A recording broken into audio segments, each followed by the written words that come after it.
कार्यक्रम को फेल करने की कोशिश करी है। आज इस डीसी को, इस मेयर को, इस कमिश्नर ज्ञानेश भारती को आज मुंहतोड़ जवाब देना है और ये जवाब देकर रहेगी। कोर कमेटी जिंदाबाद, जिंदाबाद, जिंदाबाद। कोर कमेटी जिंदाबाद, जिंदाबाद, जिंदाबाद। मजदूर एकता जिंदाबाद, जिंदाबाद, जिंदाबाद। मजदूर एकता जिंदाबाद, जिंदाबाद, जिंदाबाद। हमारी एकता जिंदाबाद, जिंदाबाद, जिंदाबाद।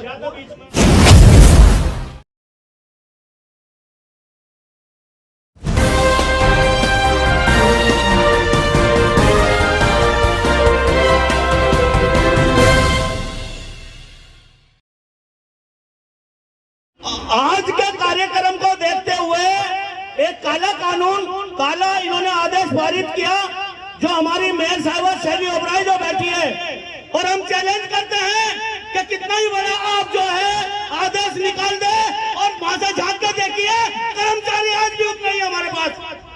क्यों? क्योंकि भूखे मरने से बढ़िया है कि लड़के मरेंगे और लड़ेंगे, जीतेंगे, लड़ेंगे, लड़ेंगे। क्यों? आज का ही दिन इन्हें मिला था अपनी पूरी निगम के डीसीओ को, सारे जोन लेवल के डीसीओ को, न्यूडल ऑफिसरों को, अपनी टीमों को पूरी को आज मैदान में उतार रखा। लेकिन बहुत खुशी हुई कि इतना कुछ इन्होंने कोशिश करने के बावजूद भी, निगम की नाकाम कोशिश के बाद भी हमारा कर्मचारी साथी आज हमारे साथ कंधे से कंधा मिलाकर खड़ा है। ये आपकी ताकत है, आपकी एकता है और ये आपकी जीत का निर्देश है। साथियों, मैं नतमस्तक होकर आप लोगों को सैल्यूट करता हूँ। मैं विनोद संगत कोर कमेटी महासचिव होने के नाते आप लोगों का बहुत बहुत धन्यवाद करता हूं कि आपने कोर कमेटी के हाथ मजबूत किए। आपने दिखा दिया कि हम अगर यहाँ पर काम करना जानते हैं तो अपने हक अधिकार के लिए लड़ना भी जानते हैं। क्यों ली जा रही है मोबाइलों से हाजिरी? क्यों हमारे पीछे पुलिस छोड़ी जा रही है? क्यों न्यूडल ऑफिसर हमारे पीछे छोड़े जा रहे हैं? क्यों टीम बनाकर हमारे पीछे छोड़ी जा रही है? क्या हम चरस बेच रहे हैं? क्या हम आरडीएक्स लेकर घूम रहे हैं? क्या हम आतंकवादी हैं? हम इस दिल्ली को, तुम्हारे दिल्ली के नागरिकों के उठने से पहले स्वच्छ कर वातावरण को स्वच्छ कर आपके निकलने का रास्ता बनाते हैं। लेकर गली कूचों से राष्ट्रपति भवन तक हम इन हाथों से मलमूत्र को मंथन कर साफ करते हैं। क्या दोष है हमारा? क्या गलती है हमारी? क्या हम सरकारी मुलाजिम नहीं है? क्या हम निगम के तहत काम नहीं करते? क्या हमारे बाल बच्चे नहीं है? क्या हमें पक्का होने का हक नहीं है? क्या हमें अपने हक अधिकार लेने का हक नहीं है? क्यों हमें मेडिकल के रेस कार्ड क्यों नहीं दिया जाता? क्यों नहीं दिया जाता? सबसे गंदगी का काम हम करते हैं, गटर में उतरने का काम हम करते हैं, नालों में उतरने का काम हम करते हैं। क्या हमारे स्वास्थ्य को देखने का इस निगम का हक नहीं बनता? क्या इस निगम का हमारी तरफ ध्यान रखने का कोई कर्तव्य नहीं है? सिर्फ काम कर लेने का कर्तव्य है, हमारी हाजिरी चेक करने का कर्तव्य है, हमारे लोगों को सस्पेंड करने का, हमारे लोगों को धमकाने का, हमारे दरोगा इंस्पेक्टरों को धमकाने का, हमारे विरोध में नए नए आदेश पारित करने का इनको हक। मैं पूछना चाहता हूँ शैली ओबराय से, कहाँ बैठी है? तुझे हमने 20 दिन पहले नोटिस दिया था कि हमारी मांगों की तरफ ध्यान दिया जाए। क्यों नहीं ध्यान दिया गया? क्यों हमारी बातों को इग्नोर किया गया? क्यों मेरे कर्मचारी की ओर नहीं देखा गया?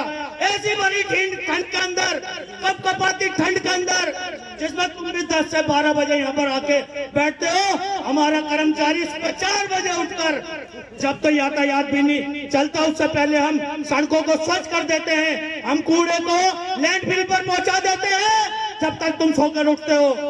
क्यों हमें इग्नोर किया जा रहा है? क्यों हमारी तरफ ध्यान नहीं दिया जा रहा? पहले बीजेपी सरकार रही, लंबे अरसे तक राज किया, लेकिन हमारा भला करने का काम नहीं किया। हमने सोचा कि निगम में केजरीवाल साहब आएंगे तो शायद हमारी पीड़ा को, हमारे दर्द को समझे। क्यों? क्योंकि एकजुट होकर वाल्मीकि समाज ने आपको वोट दिया। आपका कर्तव्य बनता है, आपका दायित्व बनता है कि इस वाल्मीकि समाज की ओर देखें, इस कर्मचारी की ओर देखें। लेकिन सबसे बड़ा धोखा करने वाला अरविंद केजरीवाल, जिसने 20,000 से ज्यादा कर्मचारियों को त्यागराज में ले जाकर एक झूठा संदेश दिया मीडिया को, पोस्टर छाप दिए कि मैंने 5,000 कर्मचारी वन शॉट पक्के कर दिए। सरासर झूठ।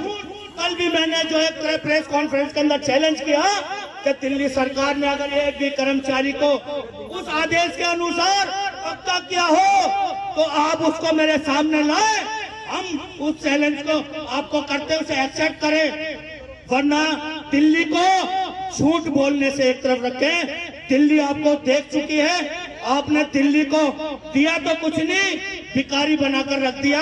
कहीं बिजली फ्री देने के नाम पर, कहीं पानी फ्री देने के नाम पर, कहीं बस में फ्री चलने के नाम पर आपने दिल्ली को कमाना नहीं सिखाया, रोजगार नहीं दिया, हाथ फैलाना सिखा दिया फ्री के चक्कर में। आप लोग एकजुट होकर इस निगम की ईंट से ईंट बजा दो।